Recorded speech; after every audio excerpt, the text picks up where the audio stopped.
سؤالنا عندما تكفرون الشيعة والصوفية نسألكم سؤال يا سلفية، أين أصبحت آية إياك نعبد وإياك نستعين التي صدعتم بها رؤوسنا، صدعتم بها رؤوس الشيعة والصوفية واتهمتوهم بالإشراك؟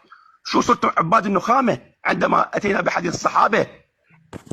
قلتم ماذا؟ تبرك واستعانة وأين إياك نعبد؟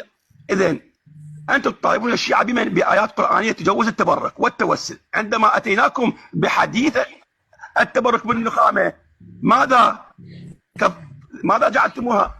أعطيتم أعذار ورقعتم لهم. الشيعة والصوفية يقولون أن تراب قبر النبي وشباك النبي فيه بركة، وهي أطهر من من؟ أطهر من المخاط والبلغم. بالرغم من ونحن أنا أتحدث معك، نحن نرفض كلا الحالتين، أرفض التبرك والتوسل بغير الله جل وعلا، وأرفض أيضا ماذا؟ التبرك بالنخامة. لكن لا نخرج أحد من الإسلام وننصحهم، وواجبنا أمام الجميع أن ننصحهم ونقول وقعتم في شبهة ووقعتم جهل. ولكن هذا ردي لماذا؟ حتى نوقف توحش السلفية. السلفية توحشوا على المسلمين وكفروهم، وعندما نلزمهم بحديث الصحابة يرقعون ويجوزون التوسل والاستعانة في حياة رسول الله. إذن غايتنا هي ماذا؟ هي أن نوضح إلى الشيعة وغيرهم أنكم وقعتم في شبهة. يا أخوان أنتم مسلمون، أنتم لستم كافرين ولا مشركين، وقعتم في شبهة كما وقع الصحابة في شبهة. لكن عندما تأتي وتكفر الصوفي. باقر لا ترد الكلام لأنه خلاص انتهينا، يعني واضح المعلومة وصلت.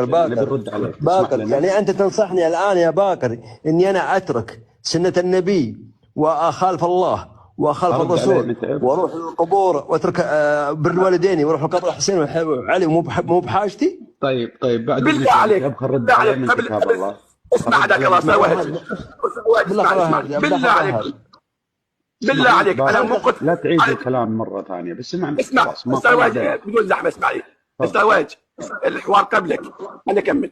اخواني الاعزاء بالله عليكم انا ما اقول اني ارفض التوسل بغير الله ان كان من الشيعه والصوفيه والسلفيه والصحابه، نرفضه، نقول اياك نعبد واياك نستعين، لا يصح الا الاستعانه الا بالله، لكن لا أكفر المسلمين. لا نفس المداخلة.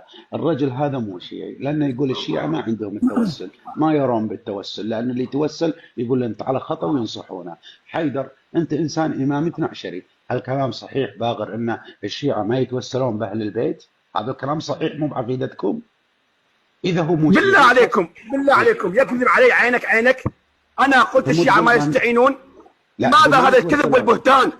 انا اقول انا الشيعة لا يتوسلون، لا كذا. اسمع اقسم بالله انا قلتها يا باقر، اقسم بالله انا قلتها يا باقر، احترمناكم والله انا قلتها، وانك تهرب الوسيله للقران والتكفير انت يا باقر. خلاص يا شباب نقطة من اول السطر. يا باقر اسمع السؤال، هل الشيعة يدعون لا تكذب، لا تكذب مقابل، اياك ان تكذب. سؤال ارفضها سؤال وهاج يا سلفية. نحن الشيعة الموحدين الصرخية نرفض التوسل والاستعانة بغير الله. سجلها تسجيل بإذنك. شوف وما هذا ممكن لا نكفر الآخرين، ندعوهم. دقيقة عمار، وصلنا الخير.